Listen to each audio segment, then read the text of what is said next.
Having a good thumbnail is almost essential to the creation of your channel. It is everybody's first opinion on any YouTube video you make, and if you have a bad thumbnail, no matter how good the YouTube video is, nobody's gonna see it. Now I know what you're thinking, Randolph, how do you make such amazing thumbnails? Well, I'm going to teach you how, and it's actually incredibly simple. Or at least I'm gonna teach you the way that I do them. This can work for any game you're playing and is completely free. First, we need to discuss what actually makes a thumbnail good. I'll throw up this little chart here. It's essentially a thumbnail attention graph. This indicates where people are going to be looking when first viewing your thumbnail. Now, this is incredibly important because in order to craft a good thumbnail, you need to have a good first impression of the image you create. The three most important things about a thumbnail are A, its simplicity, B, its clarity, and C, the overall message it's trying to deliver. So here's my desktop. The program we're going to be using for this tutorial is called Canva. It's a really easy thumbnail making website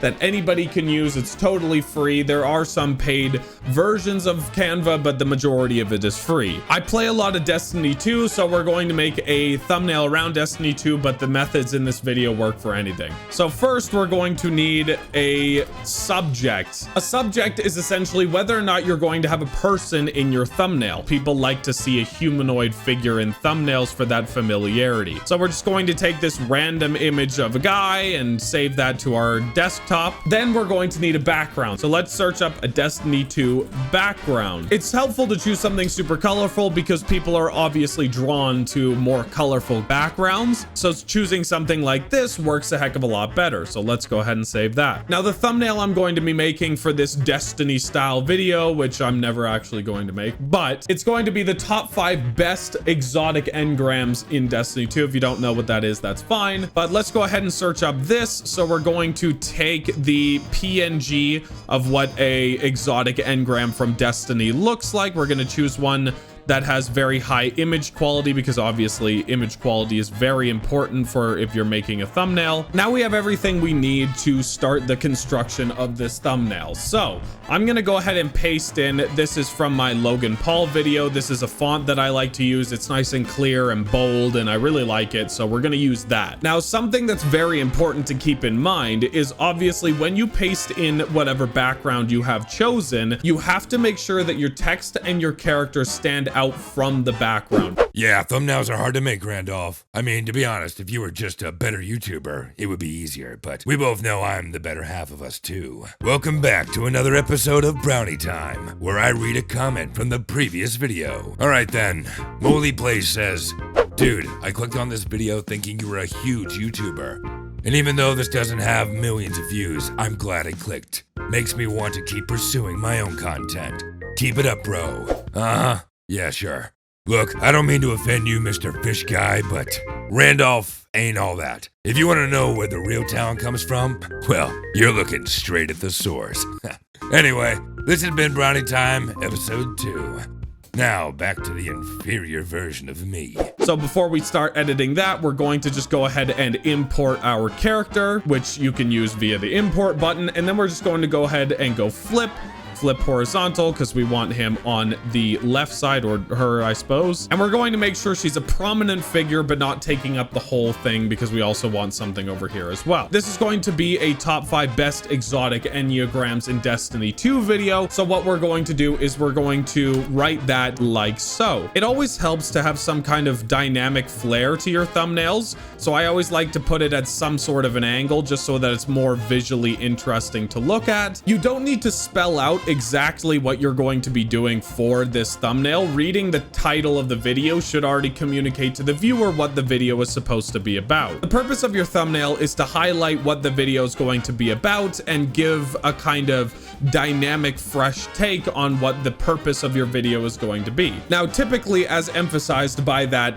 chart I gave you earlier, the primary area that people are going to look first is any humanoid figures in the thumbnail. So let's go ahead and make this this a little bit more prominent. So we're gonna go edit image and we're going to go shadows. Now having a shadow kind of helps separate the character from the background and gives a little bit of that glow. So we're going to give it the glow effect, which essentially will just highlight every area around the subject. So now that we've selected glow, you can see it kind of gives a little bit of a drop shadow outline. If you want to leave it that way, that's fine. But what I typically like to do to help separate it even more from the background is I go into the settings and then I go transparency all the way up to create that kind of blackened look and blur all the way down.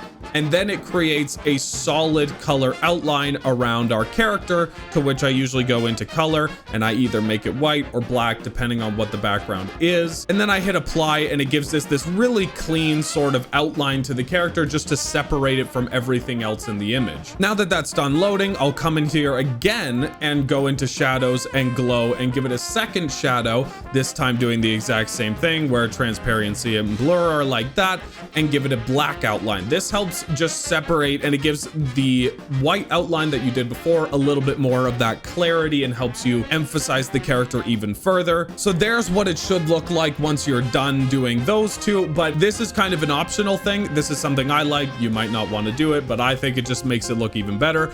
Add yet another drop shadow, but instead of doing the same thing we did before, just increase its size to a size that you like. I think that looks pretty good. And we're going to use this to separate it even more from the background itself. I like to go a little bit in between just so that it kind of reads that it's a drop shadow outline and it's not too overbearing. Once that's completed, now that we can work with the rest of the thumbnail. So I kind of like where these letters are so far, but the background in and of itself, I'm going to show you something. The background is essentially just colors. That's the primary source, unless you're doing a background that specifically highlights something, that you can leave it like that if you want. But I'm going to go into adjust and scroll down to blur right here and just blur it a little bit, not too much, maybe like 1 or 2, just so it keeps the main subjects in focus and makes it so that the background is just that, a background. Now, something else I'm going to do is that you see we have this top 5 right here and it looks really bold and really nice. I'm just going to make sure everything in this thumbnail, as I've said before, make sure the clarity is as clear as possible, which is where using really high quality images comes into play. So we're going to go edit image and we're going to go adjust. Now you have to do adjusting after you've done shadows, because if you try to edit the image before you do the shadows, it'll get rid of all of your settings once you